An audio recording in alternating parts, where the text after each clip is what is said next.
I'm delighted to be here to discuss his new book on Faiz. And 3 years ago, I think, or 4 years ago, I was here at this very stage to discuss his translations of Ghalib.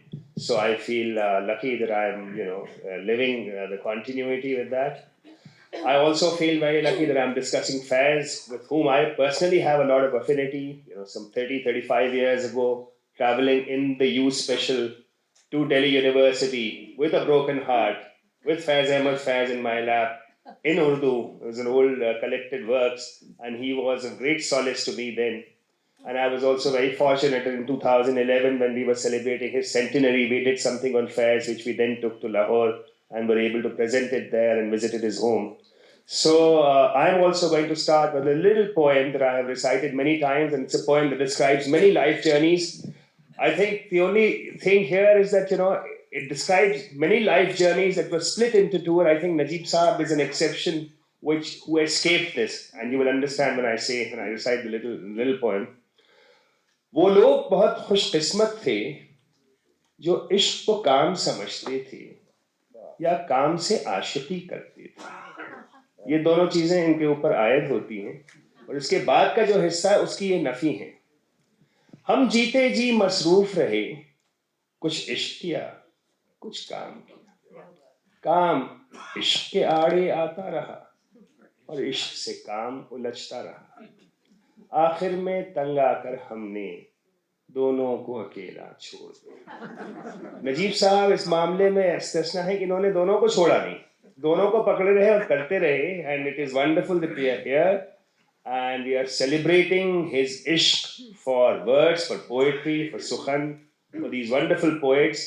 जैसा राय साहब ने कहा, अगर फैज साहब ना होते तो हमें उनको इन्वेंट करने की ज़रूरत पड़ती, क्योंकि आज के ज़माने की ज़रूरत है फैज, जैसा हर ज़माने की ज़रूरत रही है. So Najib Sahab, first of all, I want to know how you grew in love with Urdu poetry. What was it in your childhood, in your upbringing, that made you fall in love with this poetry? Because first of all, we all inherit it in our homes.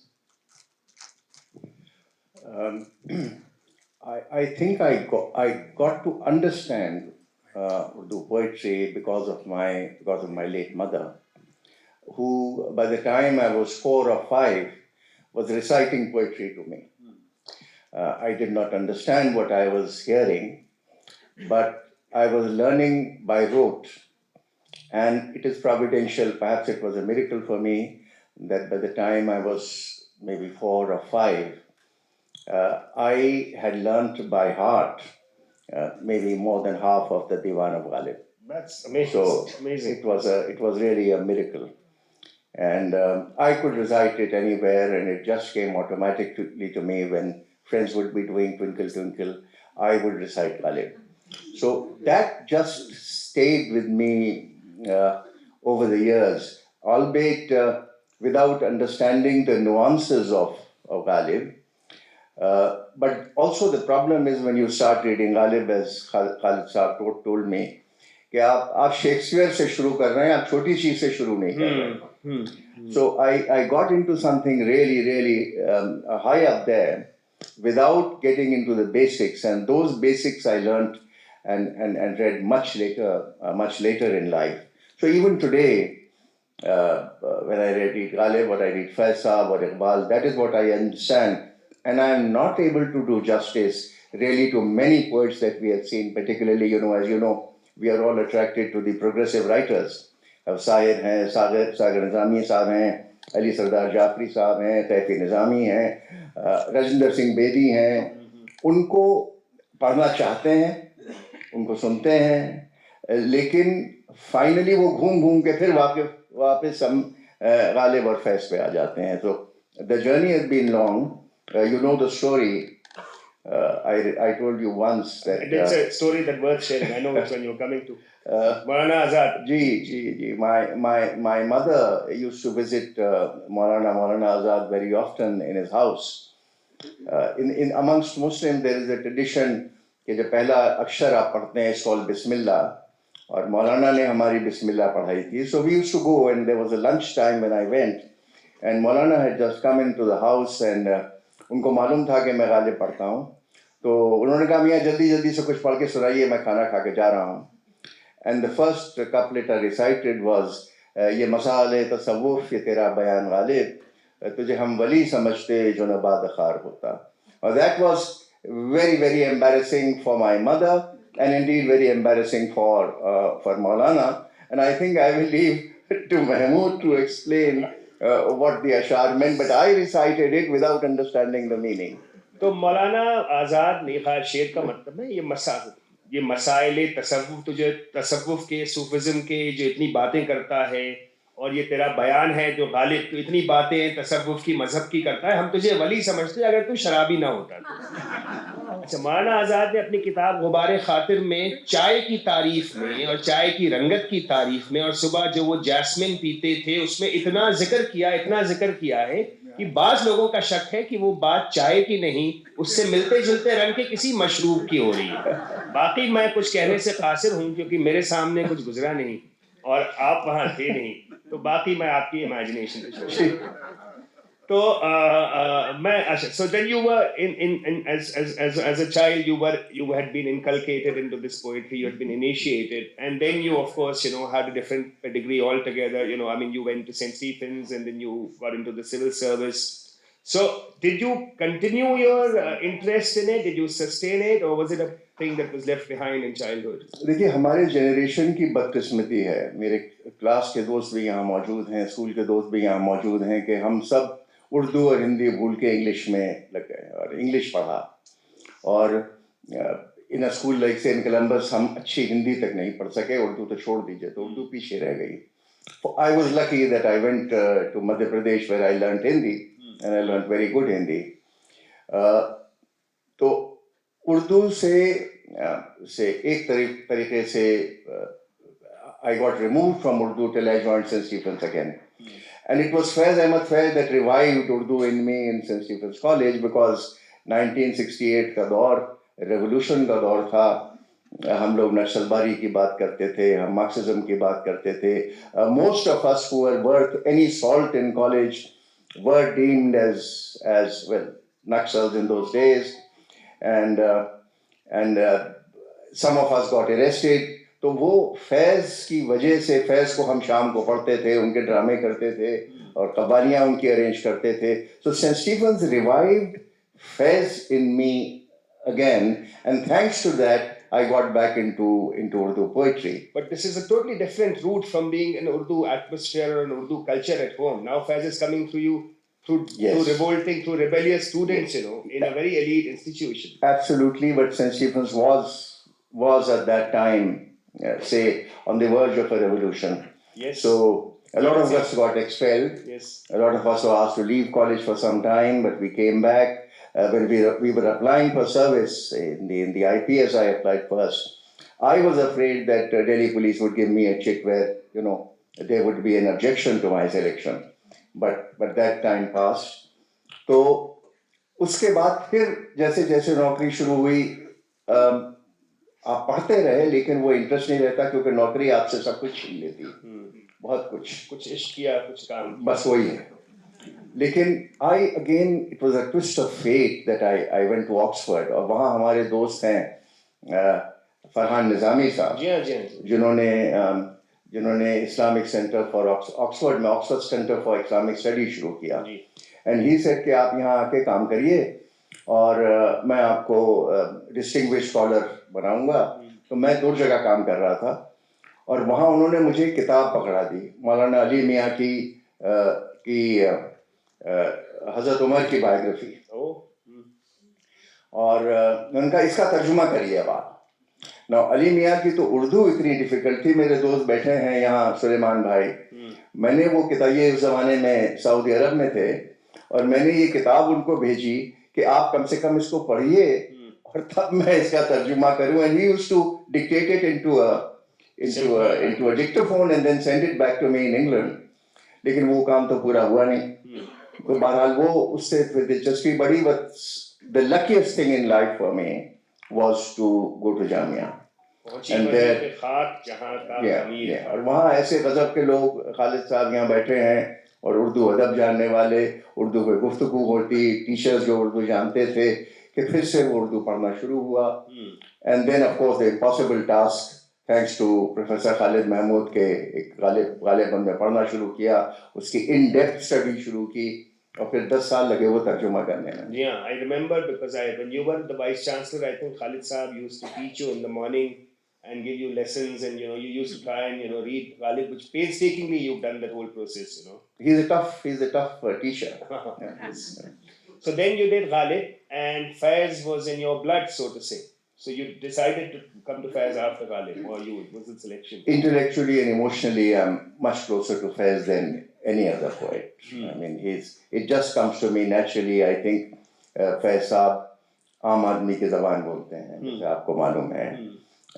فیض صاحب اس دنیا کی کلپنا کرتے ہیں جو ideal ہے, جو ہونی چاہیے, جو شاید آج کی باہر کی دنیا اس سے مطمئن نہیں ہوگی. I mean today is a day of right wing capitalism. سرائے صاحب نے کہا کہ اب ٹائم یہ ہے کہ تھوڑا سا ورودھ کیا جائے, تھوڑی سی آواز اٹھائی جائے, کیونکہ نظام جو ہے وہ اتنا سہانوبھوتی نہیں رکھتا ہم لوگوں سے جتنا ہونا چاہیے.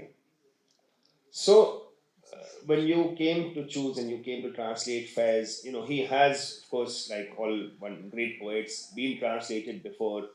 Victor Kiernan, the great socialist, has done some wonderful translations of it. But obviously he was writing from outside the tradition. So you must have looked at his translations, whereas you were coming from inside. You're somebody actually who has lived Faiz, so to say, on the barricades, where he is very much a poet of the barricades across South Asia. And that is a very unique privilege that Faiz enjoys. There have been a lot of other poets of protest and resistance, a lot of revolutionary poets, a lot of poets who have taken part in uprisings.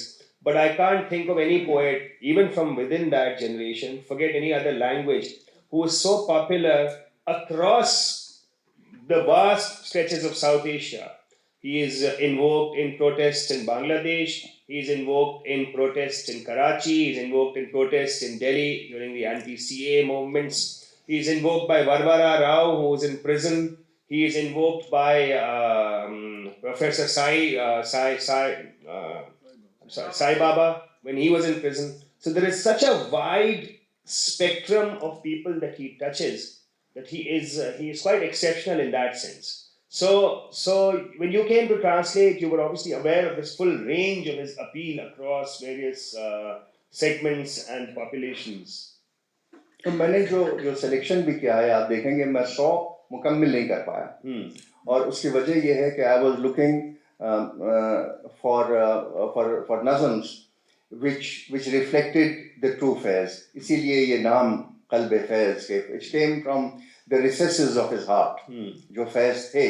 اب جو I mean to reflect what he's thinking, کہ اس زمانے میں آپ نے ایوب خان صاحب کا ذکر کیا کہ متاع لوح قلم چھن گئی تو کیا غم ہے, کہ خون دل میں تو بولی ہیں انگلیاں میں نے.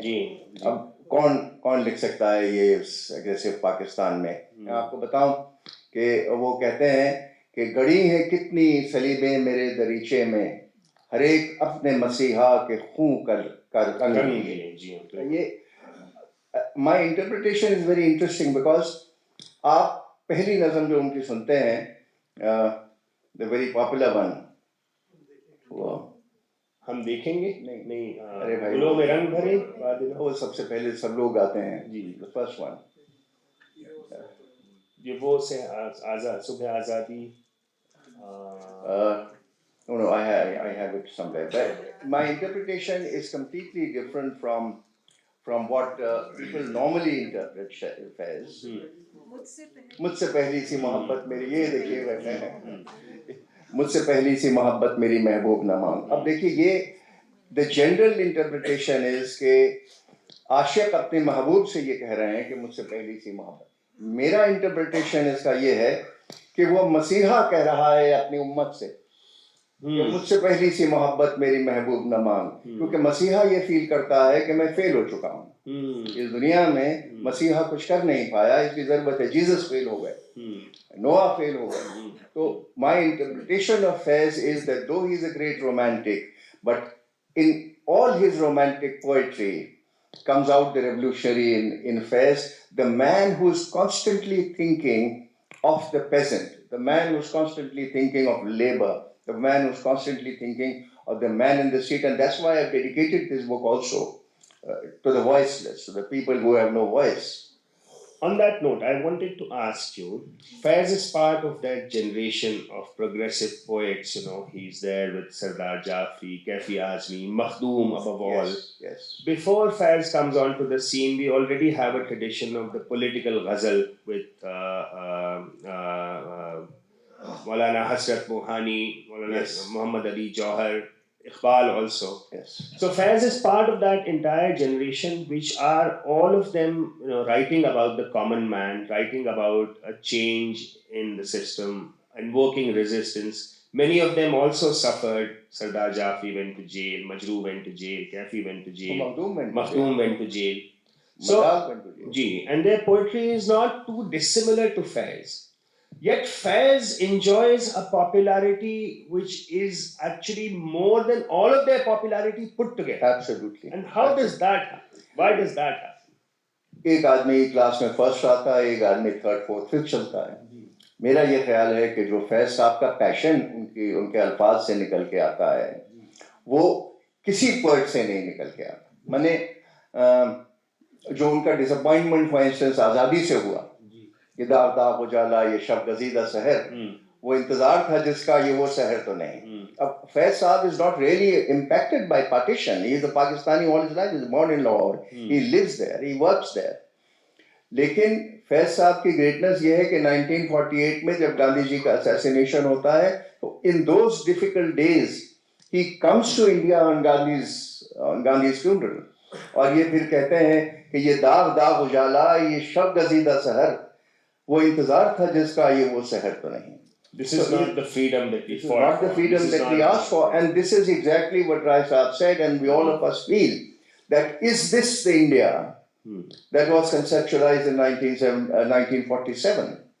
Or is it کہ ہم کہیں کہیں اپنے راستہ بھٹکے ہیں, کہیں راستہ غلط چل دیے ہیں, اور کیا اس کو واپس لانے کی امید ہے؟ فیض کی اسی لیے آج آپ کو ضرورت ہے. لیکن ٹریجڈی اس کی یہ ہے, اور یہ اردو زبان کی بھی ٹریجڈی ہے, کہ اردو زبان میں آج کوئی لکھنے والا, ایکسپریس کرنے والا ہے نہیں. یہ ایک یتیم زبان ہے جی, اس کو ہندوستان میں سمجھتا ہوں 50s کے بعد تو بالکل ہی یتیم کر دیا. اور آج اگر شاید ریختہ اس کو زندہ نہ کرتا تو وہ تو بالکل ہی 10 سال میں ختم ہو جاتی. سو فیض صاحب کی پوئٹری آج اب بھی ہے جو جامعہ میں اور JNU میں ہم دیکھیں کے ساتھ پڑھائی جاتی ہے, اور بار بار گایا جاتا ہے کہ ہم دیکھیں گے کہ اٹھے گا نہلب کا نعرہ جو میں بھی ہوں اور تم بھی ہو, اور راج کرے گی خلق خدا جو میں بھی ہوں اور تم بھی ہو, تاج اچھالے جائیں گے سب تخت گرائے جائیں گے. یہ only Faiz has said this. So while we have a Makhdoom, while we have a Majaz, and while we have a Josh, جو بالکل انقلابی شاعر تھے, لیکن اس کے باوجود جو الفاظ میں جان ہے فیض صاحب کی, اور جو جان پھونکتے ہیں آپ میں, وہ کسی اور شاعر میں نہیں. جی, آئی تھنک ایک تو یہ جو آپ کہہ رہے تھے, ہم دیکھیں گے کہ پاپولیرٹی کی انتہا اور معراج تو یہ ہے کہ ابھی ایک رائٹ ونگ گروپ نے اس کو استعمال کر کے لگا دیا ہے اپنی طرف سے کہ ہم دیکھیں گے. انہوں نے, میں نے دیکھا ایک ویڈیو, بالکل ہی ایک بہت ہی اس کو کہنا چاہیے اکھنڈ رائٹ ونگ گروپ نے اس کو لگایا ہے اپنی طرف سے کہ ہم دیکھیں گے. لیکن ایک جو بات آپ کہہ رہے تھے اس کی طرف میں لوٹتا ہوں. فیض صاحب کو جتنا گایا گیا ہے اور موسیقی کے ذریعے جو ان کی مقبولیت ہوئی ہے, اتنی اور کم لوگوں کو نصیب ہوئی ہے.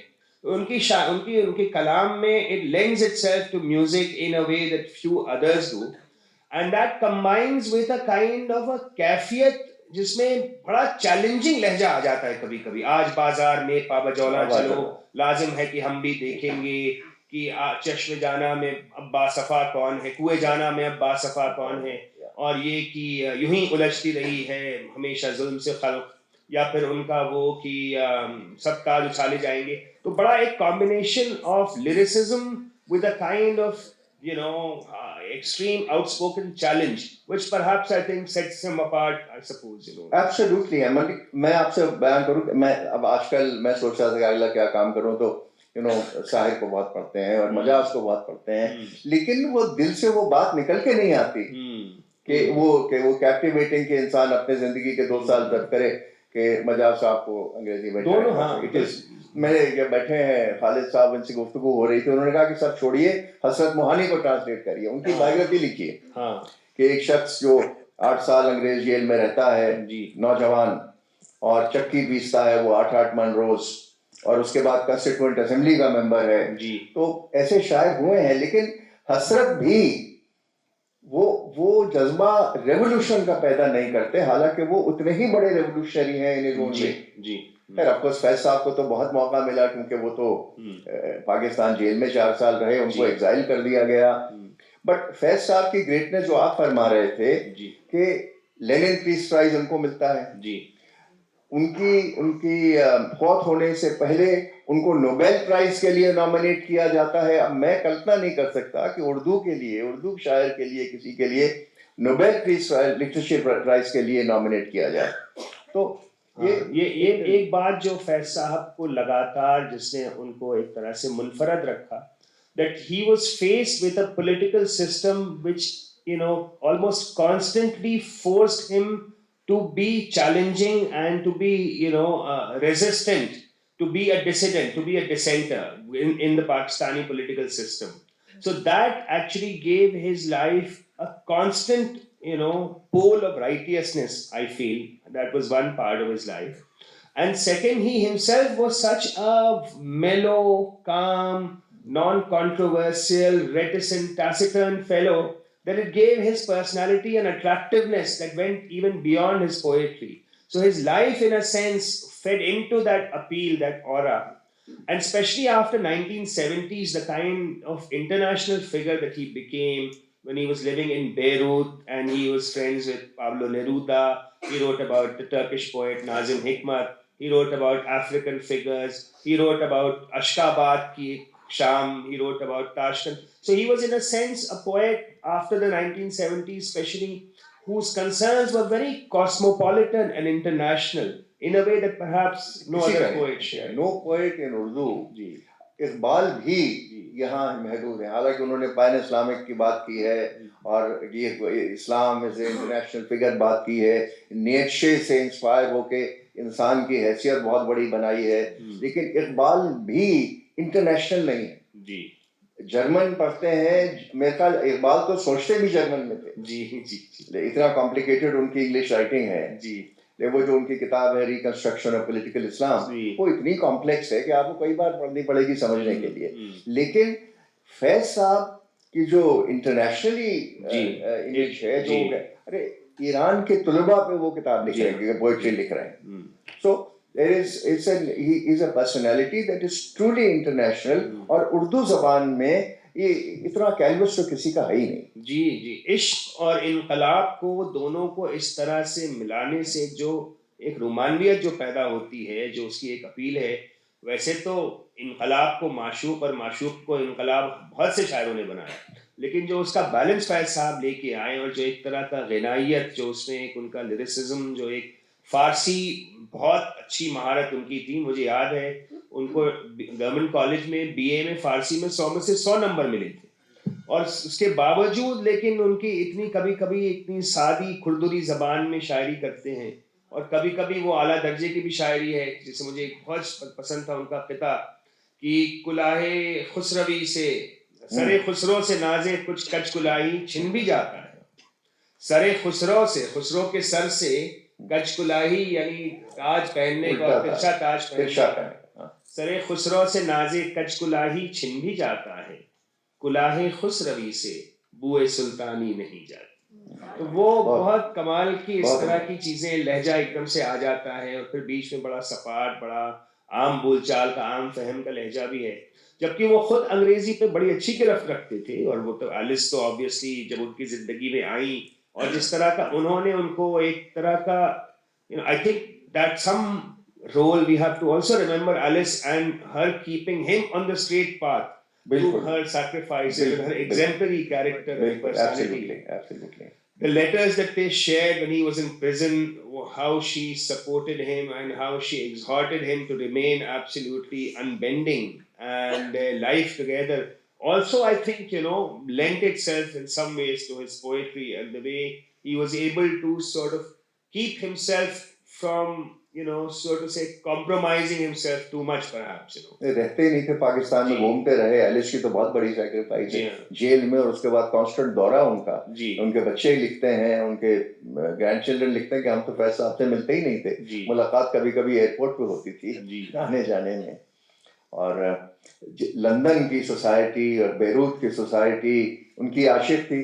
یہ ضیاء محی الدین صاحب بار بار کہتے ہیں کہ جب وہ جو زمانے میں تھیٹر میں ایکٹنگ کرتے تھے لندن میں, اور فیض صاحب کبھی کبھی لندن آ کے ان کے یہاں رہا کرتے تھے, تو انگلش معاشرے کے جتنے لوگ, انٹلیکچوئلز, پوئٹس, ٹیچر, سب ان کے گھر آیا کرتے تھے فیض صاحب کو سننے اور بات کرنے. سو دیر واز سم تھنگ. لوگ شاعروں کے نام لیتے ہیں, غالب ہیں, ساحر ہیں, لیکن لوگ فیض صاحب کو صرف فیض صاحب کہتے ہیں. دس از اے ویری انٹرسٹنگ تھنگ کہ ایک شاعر کی وہ حیثیت ہے کہ ان کو فرسٹ نیم سے, کہ فیض نے یہ کہا, یہ کوئی نہیں کہتا. ہمیشہ ان کو ایڈریس فیض صاحب سے کیا جاتا ہے, مشاعروں میں بھی اور عام زندگی میں. اور آپ نے جو کہا ان کی پرسنالٹی, اگر آپ لوگ یوٹیوب دیکھیں تو ان کا بات کرنے کا لہجہ, ان کی پوئٹری کی ڈیلیوری سو انٹرسٹنگ تھی کہ he could captivate nothing. It was only people like Zahra نگاہ جنہوں نے ان کو ترنم میں گایا, لوگوں نے ان کو سنا, تو اس لیے لوگوں نے میرا ڈور تو کمال کیا کہ پھر اقبال بانو نے گایا. ہندوستان میں جگجیت سنگھ نے بہت گایا. And he was as even today, I mean, but when he used to come to India, he was treated as a rock star. Wherever he went, there were hordes of people following him, and he still, I mean, he was also a very unlikely rock star in that sense, given his personality and given the way he conducted himself. But he was very much a rock star, and he remains a rock star in the sense that the way he is invoked even today in India as the ultimate poet of protest, and also a poet for young lovers, if I may say so, So that's an appeal, and that's a combination that is very unique. مجھے ایک قصہ یاد ہے. 1960 میں فیض صاحب ہندوستان آئے تھے. اس زمانے میں شنکر اشاد مشاعرہ ہوا کرتا تھا, روی بھائی کو یاد ہوگا, ایک بہت بڑے مشاعرے ہوا کرتے تھے, اور وہ ماڈرن اسکول کے کمپاؤنڈ میں تھے. فیض صاحب تشریف لائے تھے. یہ پاکستان کی وار نہیں ہوئی تھی, چین کی وار نہیں ہوئی تھی, اور جواہر لال وہ اس مشاعرے کو پریزائڈ کر رہے تھے. سو I was fortunate to attend that with my mother, and we are sitting in third or fourth row. Dilip Kumar صاحب بھی اس میں تھے. تو فیض صاحب نے, جواہر لال نے ریکویسٹ کیا کہ آپ کچھ پڑھیے, کیونکہ he was in a hurry to go, نہیں تو وہ لاسٹ میں پڑھتے. جی, تو یہ انہوں نے پڑھا یہ شعر کہ گڑی ہیں کتنی سلیبیں میرے دریچے میں, ہر ایک اپنے مسیحا کے خون کا رنگ لیے. So suddenly, and the Prime Minister of India laughed and asked the film actor کہ آپ آ کے اس کو ترنم میں پڑھیے. دلیپ کمار سے کہا. And of course, Dilip Kumar was unprepared, but he did go on stage and did some ulta pulta tarannum. But that was Faiz and his presence, that the Prime Minister of India could request a film star in a mushaira کہ آپ ترنم میں فیض صاحب کو پڑھیے. واہ واہ, کیا بات. So before we open the floor to questions, if we are going to have them, can I ask you to recite your favorite poem from this? اگر آپ اجازت دیں. جی بالکل. یہ اس کتاب کی پہلی ہی ایک نظم ہے. ایکچولی میں 2 پڑھنا چاہتا تھا, لیکن ٹائم نہیں ابھی ہے, اتنا آپ 2 پڑھیے.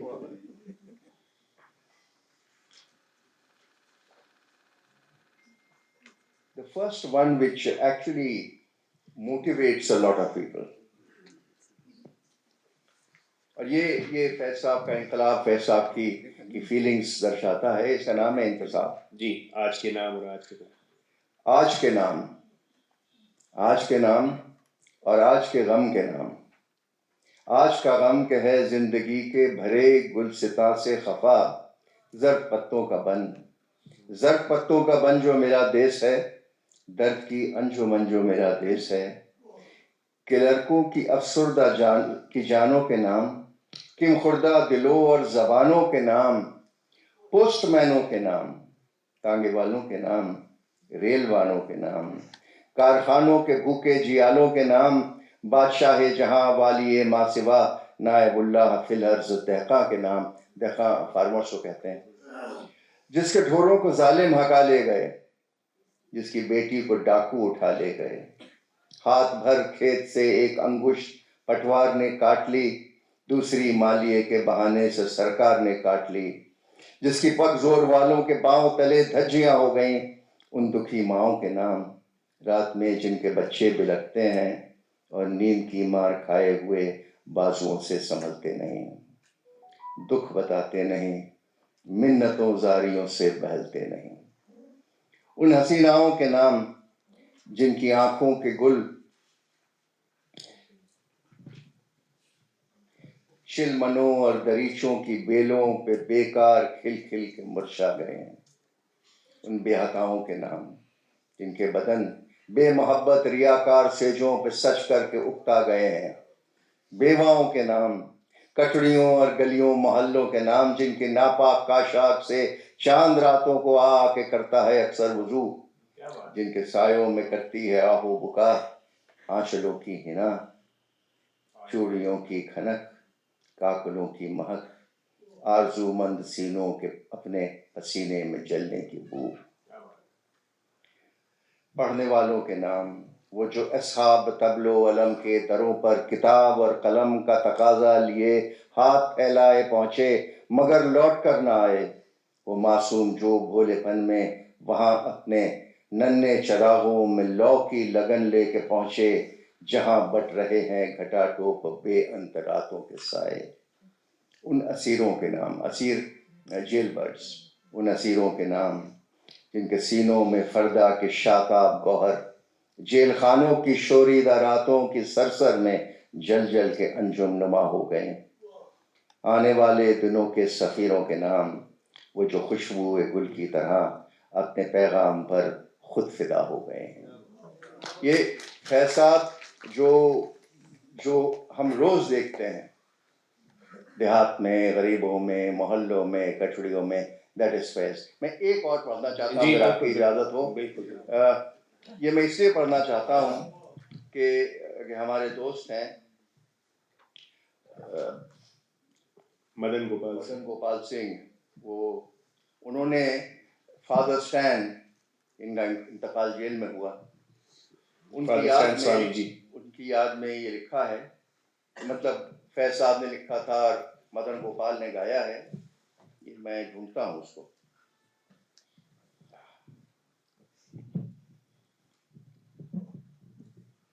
خورشید کی معیشت کے لو، 148۔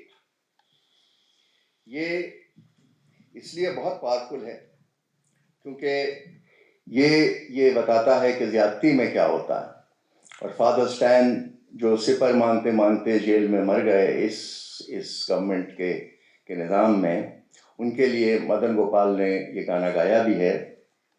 آج کے دن نہ پوچھو میرے دوستو، دور کتنی ہے خوشیاں منانے کے دن۔ آپ امیجن کریے کہ پروفیسر سائی بابا یا اتنے لوگ جو جیل میں بند ہیں اور آج بھی بند ہیں جن کی بیل نہیں ہو رہی، آج کے دن نہ پوچھو میرے دوستو، دور کتنے ہیں خوشیاں منانے کے دن، کھل کے ہنسنے کے دن، گیت گانے کے دن، پیار کرنے کے دن، دل لگانے کے دن۔ آج کے دن نہ پوچھو میرے دوستو، زخم کتنے ابھی بخت بسمل میں ہیں، how many wounds lie ahead for slaughter۔ دشت کتنے ابھی راہ منزل میں ہیں، تیر کتنے ابھی دست قاتل میں ہیں۔ آج کا دن ذبح ہے میرے دوستو، today is doomed my friends۔ آج کا دن ذبح ہے میرے دوستو، آج کے دن تو یوں ہے میرے دوستو، جیسے درد و علم کے پرانے نشاں، سب چلے سوئے دل کارواں کارواں، ہاتھ سینے پہ رکھو تو ہر استخاں سے اٹھے نالائے لمحہ لمحہ۔ The whole para is today is doomed my friends۔ Today my friends it is like stamps of old agonies۔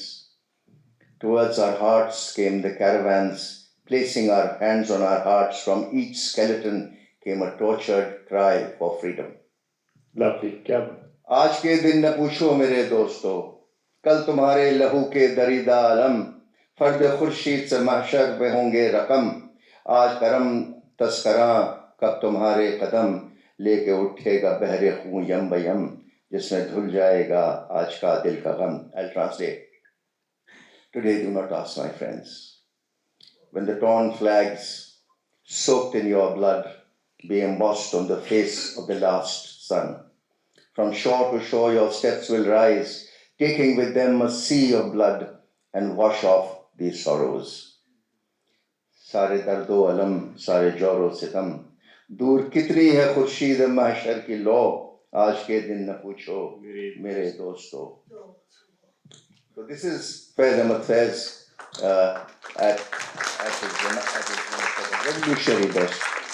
Lovely. I will read a little translation of yours before we take a few questions. This is a very famous poem, and I'll read the translation in English, just the first line in Urdu. بول کے لب آزاد ہیں تیرے. Speak, your lips are free. Speak, the tongue is still yours. This finely chiseled body is yours. Speak, this life is still yours. Look how in the blacksmith shop flames are hot, crimson is the iron. Mouths of locks have begun to open. Every chain's embrace is spreading wide. Speak, even this meager time is enough before the death of body and tongue. Speak, truth is still alive. Speak, whatever you wish. Speak now. Thank you. And so it's only right and fitting to end with these words of Faiz. متاحِ لوح و قلم چھن گئی نہیں کہ ہم پرورش لوح و قلم کرتے رہیں گے جو دل پہ گزرتی ہے رقم کرتے رہیں گے منظور یہ سختی یہ ستم ہم کو گوارا دم ہے تو مداوائے علم کرتے رہیں گے. Thank you very much. It was a privilege. You know, we must thank Mahmood Faruqi Saab. No, thank you. He is obviously the best that one could have in Delhi. It's a privilege Thank to you be so here, much. Najeeb Saab. Thank you very much, and we look forward to your next book and to discussing it here. Lovely. Thank you.